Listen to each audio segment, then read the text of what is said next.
I am writing this under an appreciable mental strain, since by tonight I shall be no more.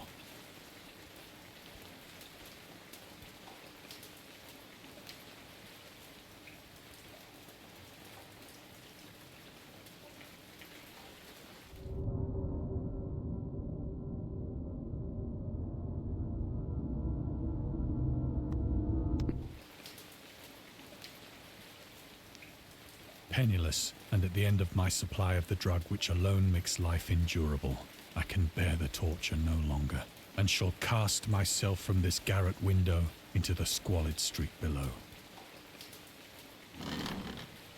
Do not think from my slavery to morphine that I am a weakling or a degenerate. When you have read these hastily scrawled pages, you may guess, though never fully realize, why it is that I must have forgetfulness or death.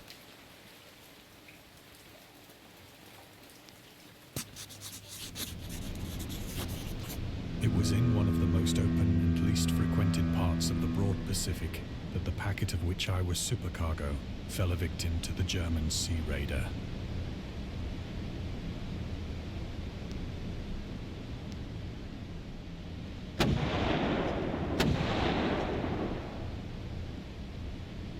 The Great War was then at its very beginning, and the ocean forces of the Hun had not completely sunk to their later degradation,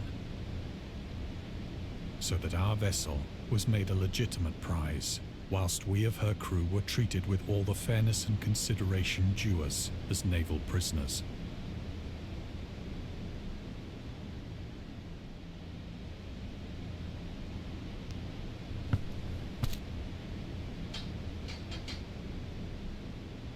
So liberal, indeed, was the discipline of our captors, that 5 days after we were taken, I managed to escape alone in a small boat with water and provisions for a good length of time.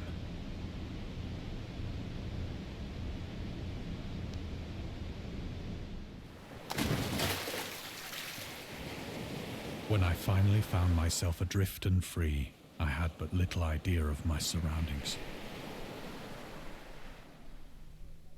Never a competent navigator, I could only guess vaguely by the sun and stars that I was somewhat south of the equator. Of the longitude, I knew nothing, and no island or coastline was in sight.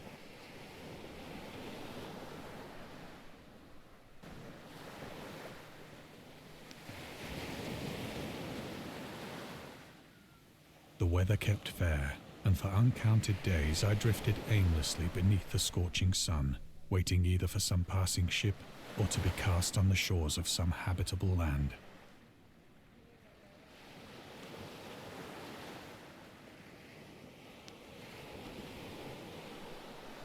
But neither ship nor land appeared, and I began to despair in my solitude upon the heaving vastness of unbroken blue.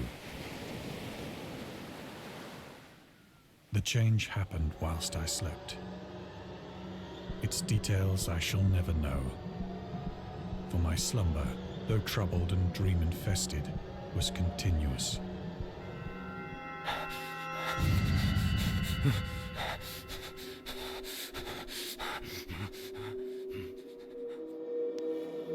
When at last I awoke, it was to discover myself half sucked into a slimy expanse of hellish black mire, which extended about me in monotonous undulations as far as I could see, and in which my boat lay grounded some distance away. Though one might well imagine that my first sensation would be of wonder at so prodigious and unexpected a transformation of scenery, I was in reality more horrified than astonished. For there was in the air and in the rotting soil a sinister quality which chilled me to the very core.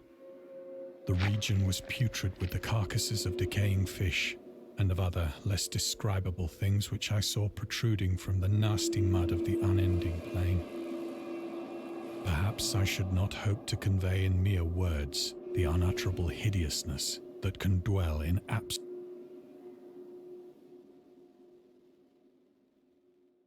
There was nothing within hearing and nothing in sight save a vast reach of black slime, Yet the very completeness of the stillness and the homogeneity of the landscape oppressed me with a nauseating fear. The sun was blazing down from a sky which seemed to me almost black in its cloudless cruelty, as though reflecting the inky marsh beneath my feet.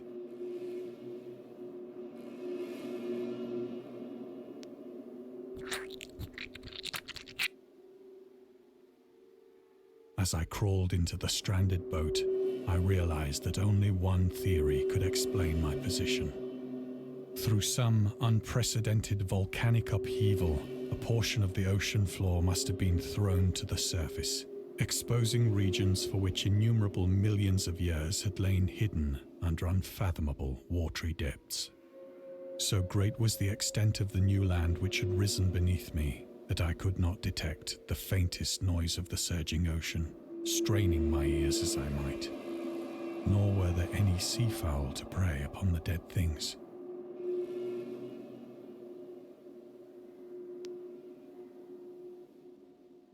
For several hours I sat thinking or brooding in the boat, which lay upon its side and afforded a slight shade as the sun moved across the heavens. As the day progressed, the ground lost some of its stickiness and seemed likely to dry sufficiently for traveling purposes in a short time. That night I slept but little, and the next day I made for myself a pack containing food and water, preparatory to an overland journey in search of the vanished sea and possible rescue.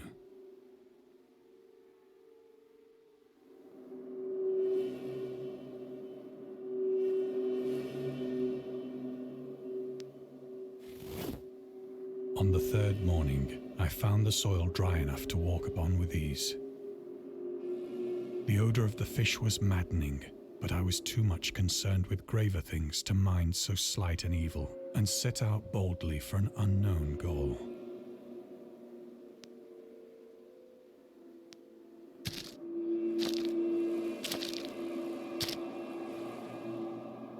All day I forged steadily westward, guided by a faraway hummock which rose higher than any other elevation on the rolling desert.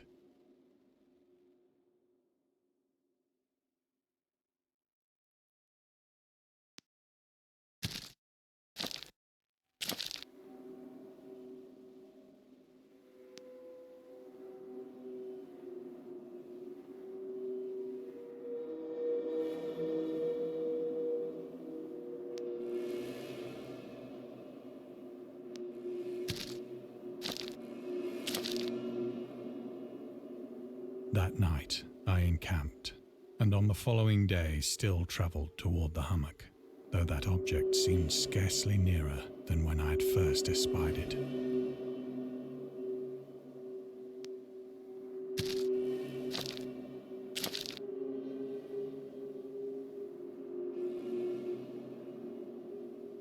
By the fourth evening, I attained the base of the mound, which turned out to be much higher than it had appeared from a distance, an intervening valley setting it out in sharper relief from the general surface. Too weary to ascend, I slept in the shadow of the hill. I know not why my dreams were so wild that night, but ere the waning and fantastically gibbous moon had risen far above the eastern plain, I was awake in a cold perspiration, determined to sleep no more. Such visions as I had experienced were too much for me to endure again. And in the glow of the moon I saw how unwise I had been to travel by day. Without the glare of the parching sun, my journey would have cost me less energy. Indeed, I now felt quite able to perform the ascent which had deterred me at sunset. Picking up my pack, I started for the crest of the eminence.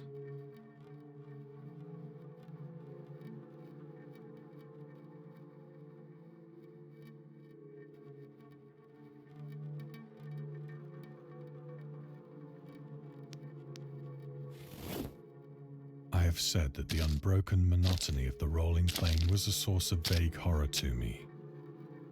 But I think my horror was greater when I gained the summit of the mound and looked down the other side into an immeasurable pit or canyon,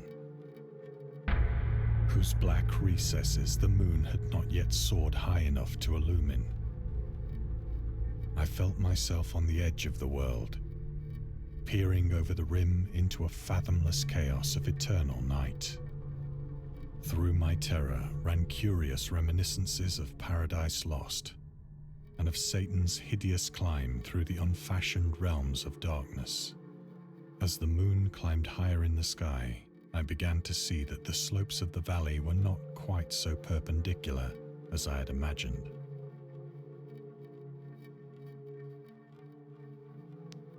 Ledges and outcroppings of rock afforded fairly easy footholds for a descent, whilst after a drop of only a few hundred feet, the declivity became very gradual.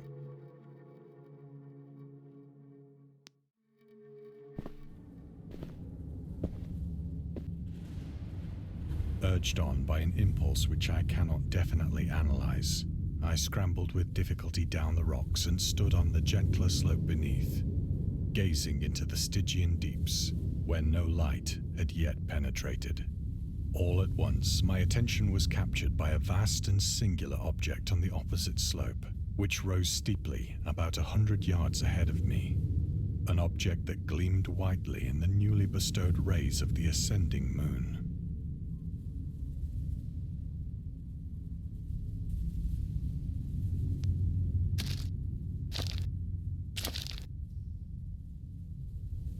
That it was merely a gigantic piece of stone, I soon assured myself, but I was conscious of a distinct impression that its contour and position were not altogether the work of nature. A closer scrutiny filled me with sensations I cannot express.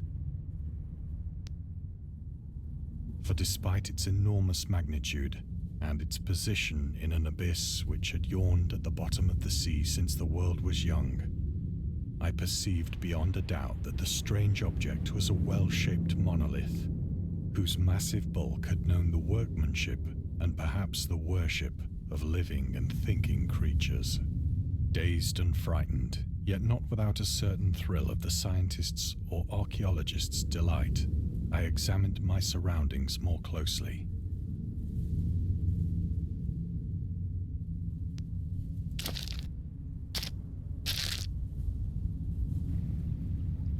The moon, now near the zenith, shone weirdly and vividly above the towering steeps that hemmed in the chasm, and revealed the fact that a far-flung body of water flowed at the bottom, winding out of sight in both directions and almost lapping my feet as I stood on the slope.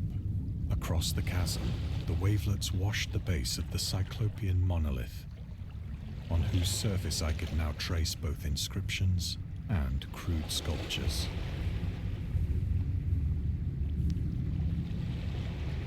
The writing was in a system of hieroglyphics unknown to me and unlike anything I'd ever seen in books, consisting for the most part of conventionalized aquatic symbols such as fishes, eels, octopi, crustaceans, mollusks, whales, and the like. Several characters obviously represented marine things which are unknown to the modern world, but whose decomposing forms I had observed on the ocean-risen plain. It was the pictorial carving, however, that did most to hold me spellbound. Plainly visible across the intervening water, on account of their enormous size, were an array of bas-reliefs whose subjects would have excited the envy of a Doré. I think that these things were supposed to depict men, at least a certain sort of men, though the creatures were shown disporting like fishes in the waters of some marine grotto, or paying homage at some monolithic shrine which appeared to be under the waves as well. Of their faces and forms I dare not speak in detail, for the mere remembrance makes me grow faint, grotesque beyond the imagination of a Poe or a Bulwer. They were damnably human in general outline, despite webbed hands and feet, shockingly wide and flabby lips, glassy, bulging eyes, and other features less pleasant to recall. Curiously enough, they seem to have been chiseled badly out of proportion with their scenic background. For one of the creatures was shown in the act of killing a whale, represented as but little larger than himself. I remarked, as I say, their grotesqueness and strange size, but in a moment decided that they were merely the imaginary gods of some primitive fishing or seafaring tribe. Some tribe whose last descendant had perished eras before the first ancestor of the Piltdown or Neanderthal man was born. Awestruck at this unexpected glimpse into a past beyond the conception of the most daring anthropologist, I stood musing whilst the moon cast queer reflections on the silent channel before me. Then, suddenly, I saw it. With only a slight churning to mark its rise to the surface, the thing slid into view above the dark waters. Polyphemus-like and loathsome, it darted like a stupendous monster of nightmares to the monolith, about which it flung its gigantic scaly arms, the while it bowed its hideous head and gave vent to certain measured sounds.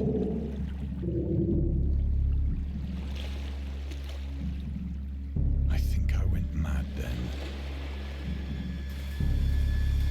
Of my frantic ascent of the sloping cliff and of my delirious journey back to the stranded boat, I remember little.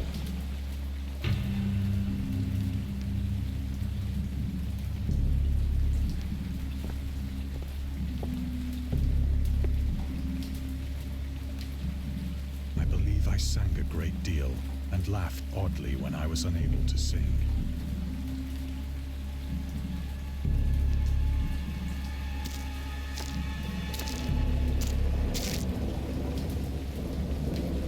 I have indistinct recollections of a great storm sometime after I reached the boat. At any rate, I know that I heard pearls of thunder and other tones which nature utters only in her wildest moods.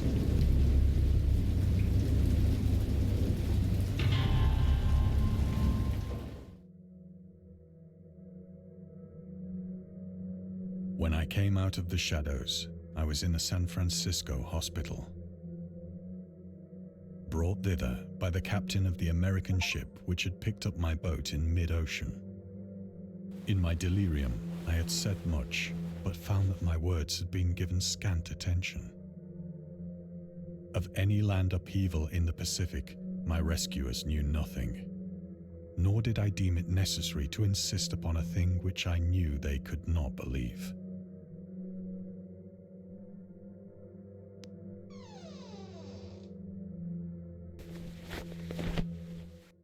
Once I sought out a celebrated ethnologist and amused him with peculiar questions regarding the ancient Philistine legend of Dagon, the fish god.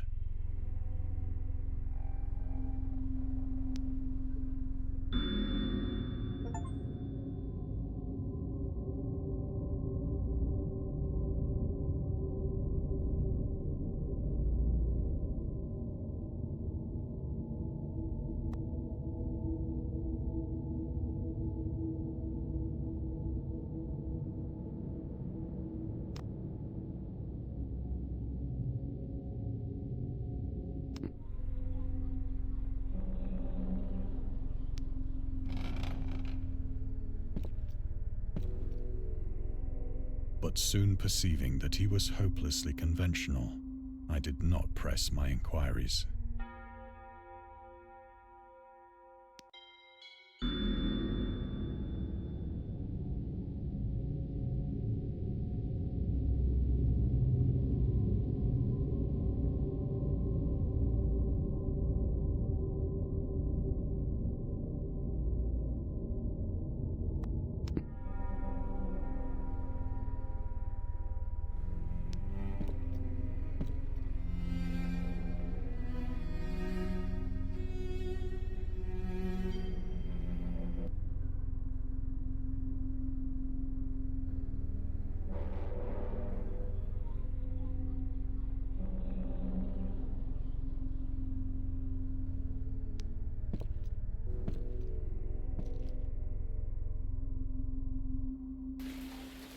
It is at night, especially when the moon is gibbous and waning, that I see the thing.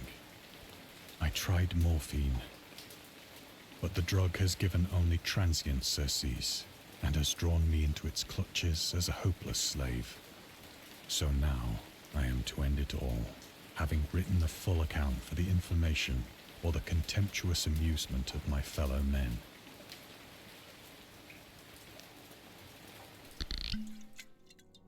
Often, I ask myself if it could not all have been a pure phantasm, a mere freak of fever as I lay sun-stricken and raving in the open boat after my escape from the German man-of-war. This I ask myself, but ever does there come before me a hideously vivid vision in reply. I cannot think of the deep sea without shuddering at the nameless things that may at this very moment be crawling and floundering on its slimy bed, worshipping their ancient stone idols and carving their own detestable likenesses on submarine obelisks of water-soaked granite. I dream of a day when they may rise above the billows to drag down into their reeking talons the remnants of puny, war-exhausted mankind. Of a day when the land shall sink and the dark ocean shall ascend amidst universal pandemonium.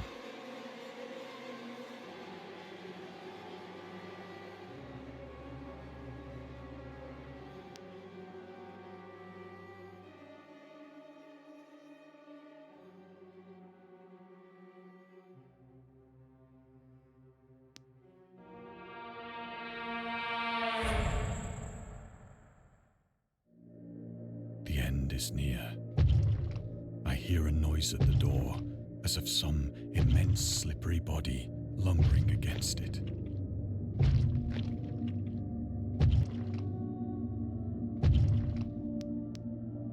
It shall not find me.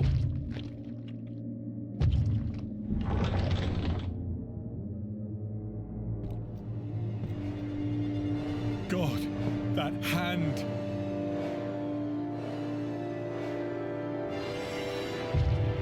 The window! The window!